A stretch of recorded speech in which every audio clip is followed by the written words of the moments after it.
Hi everyone, welcome back to Earl Grey Books. I'm Ellie.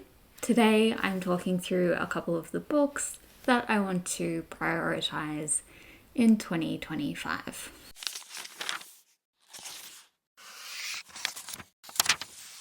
So with this list today, I've gone super simple.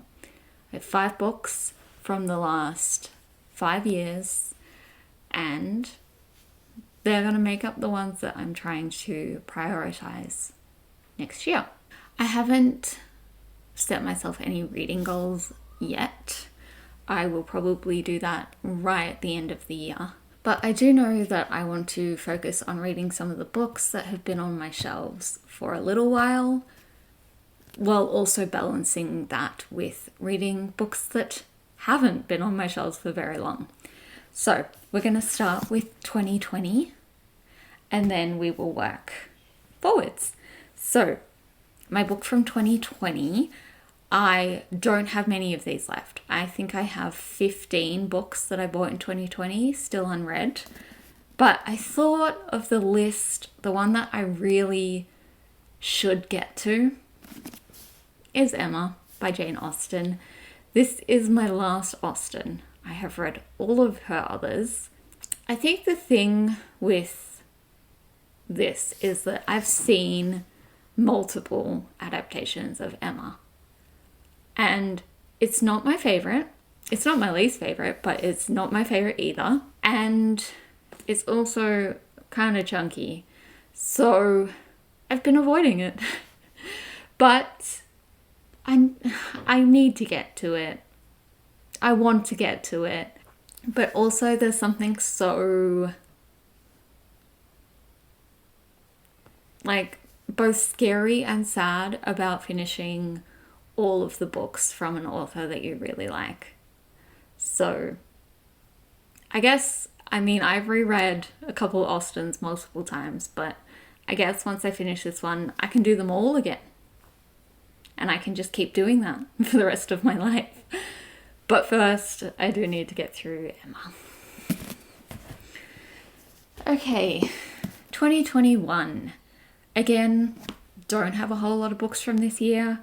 I think I'm sitting around the 40 mark, which I know for me comparatively is not a lot. For some people, you're like, oh my god, that's so many.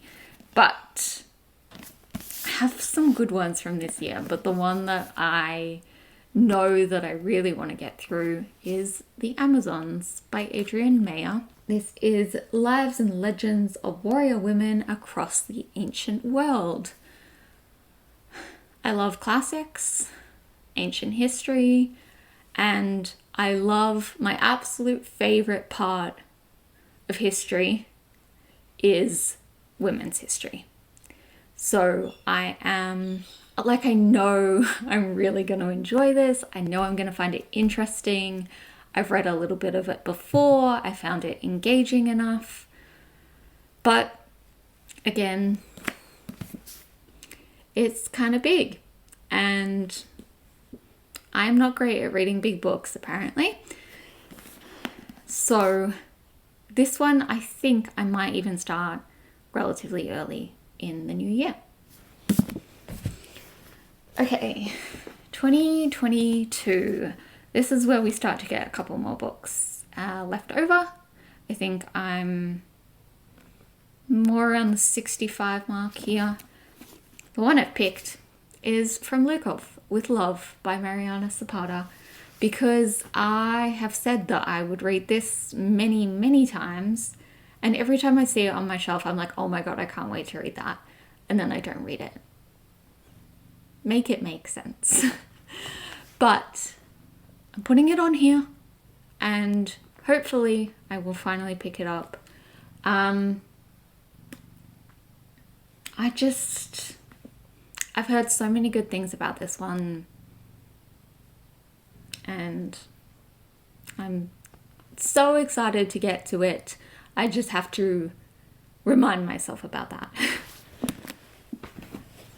Okay, 2023. This is the year that I have the most amount of books left over from, which makes sense because it was probably the year that I bought the most amount of books that I possibly ever have. Hey, don't bite his ear. But the one I've decided to go with is Silver in the Bone by Alexandra Bracken. I love Alexandra Bracken. She has been one of my favourite YA authors since The Darkest Minds came out. And this is her newest series. I know the second book is out. I don't know if it is a trilogy or what. Hi. He's just very gently touching me with his paw.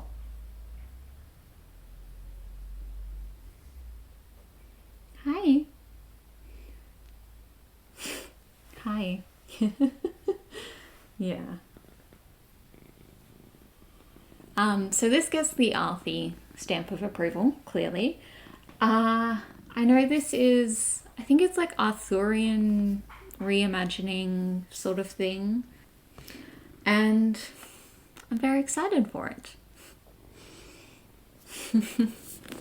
Hi, cutie. Okay, and last but not least, of course, we have my book choice from this year. This one was so easy. I have so many books that I bought this year that I'm really excited for, but when I was looking at my list, this was the one that I was like, yeah, it's got to be that. And that is Divine Rivals by Rebecca Ross. I've heard really good things about this one. It sounds fun and it's not super long either. I bought this one, I think, maybe like August, maybe earlier. I don't know. But I've been wanting to read it ever since. And I just keep getting distracted by other things. So, again, I'm putting it on here. And hopefully that will remind me to pick this up in 2025. So, that is all of them. That is the selection of 5 that I have picked. Of course, I will talk more about specific books and reading goals when we are in the new year and I've decided those things. But for now, that's everything. Thank you so much for watching, and I'll see you next time. Bye.